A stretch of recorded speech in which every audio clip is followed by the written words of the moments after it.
అది గుచ్చుకొని కాలు మరలా బట్టి రెండో కాలు ఇంతలా వాసిపోయింది. ఆసుపత్రికి వెళ్తే 2-3 వారాలు ఉండాల్సి వచ్చింది అక్కడే ఆసుపత్రిలో. పని పోయింది, డబ్బులు పోయింది. ఇక బుద్ధి ఉండి ఇంకోసారి ఆదివారం ప్రార్థనకే కొట్టమని ఇవాళ పొద్దునే 300 ఇస్తారు రామ్మా అని అడిగిందంట. కలిపి గట్టిగా చెప్పాడు 300 ఏమవుతుంది, మేము ప్రార్థనకి వెళ్ళాలి. పెళ్ళి ఉందంట. పెళ్ళి ఒకరోజు ఆ రోజు వెళ్ళకపోతే అట్లా గట్టిగా చెప్పారంట, మాకు ప్రార్థన ఉంది, మేము రాము అని.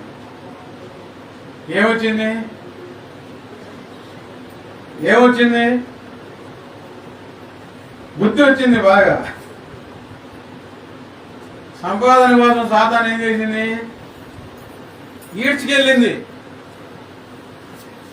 మన ప్రభు మనల్ని దీవించాలండి, అవునా కాదా?